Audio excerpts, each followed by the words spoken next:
Ay sus, ay gala na naman. Ay susulitin na natin ang konting araw natin dito sa Mindoro. At kahit kainitan, ay talagang hindi magpapapigil ang dalawang kare. Ay sus! At dito naman tayo mapunta sa Santa Rosa 2, Binaybay Road para puntahan ang mga magandang ilog din eh. Abay titingnan nga natin kung maganda nga.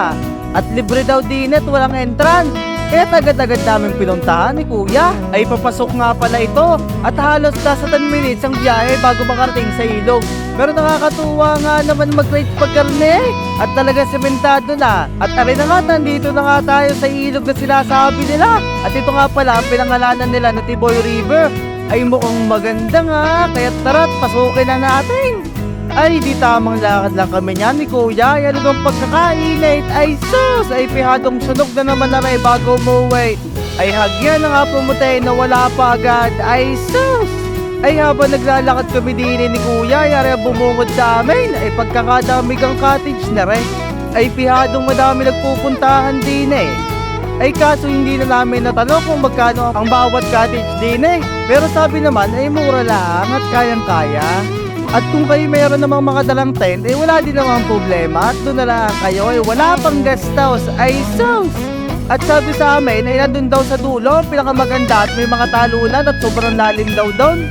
At para daw kami makarating doon sa dulo na malalim at malinaw na tubig at may talunan pa, ay kailangan muna namin tawirin na ring ilaw. Dahil nandun ang daan pupunta doon, ay sus, Ginoo. Kaya syempre, dahil gusto natin makita doon at may talunan, ay di tatawirin natin na rin. No choice naman tayo ay. At di nila ang daan ay kunting ingat at dahan-dahan nga lang at baka madulas at babasa ang gamit. Ay sayang ang drone. Ay sus! At eto na, nakatawid na kami. Ay kunting lakad na lang at mararating na natin yon. Ay sus! Ay medyo mahirap nga lang kasi batuhan pero okay lang. Ay tis-tis! At eto na, nandito na tayo. Ay may pa-floating cottage pa eh. Sana all. Kami, are, tamang taste-taste na lang sa init. Ay berdeng-berde nga ang tubig din eh. At malinaw ay talagang sulit ang pagpunta at paglalakad din eh. Ay sus! Ay kaya't ano pang gagawin? Ay di tayo niligo na at nang hindi natin maramdaman ang init.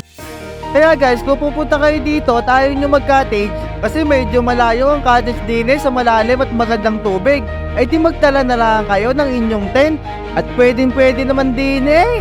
Ang sarap nga pa na magbanding dito kasama ang pamilya o mga kaibigan nyo. At maganda pa ay tipid din eh, kasi wala na kayong babayarang entrance. Ay pag nakapagdala kayo ng pagkain nyo eh, digat ayos na. Ay sus! Ay kasarap naman magbaba din eh. At tayo ipaparni muna para naman tumalon. At ang lamig pa din eh ng tubig ay talagang masarap din eh. Kaya pala ito'y dinadayo ng karamihan eh. Ay sus!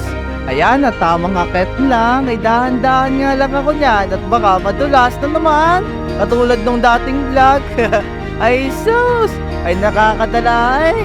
Ay talagang enjoy na enjoy sa pagliligo. Ay sus! Ay walang garde sa Batangas. O wala lang akong alam. Comment nyo nga guys. At syempre, di na lang tayo sa mababa tatalong. Woo! Kaya ano pang hinihintay nyo guys? Puntahan nyo din ito. Dito nga lang pala ito sa Oriental Mindoro. Let's go! Ay dali-dali na sa paglakay pabalik. Ay sus!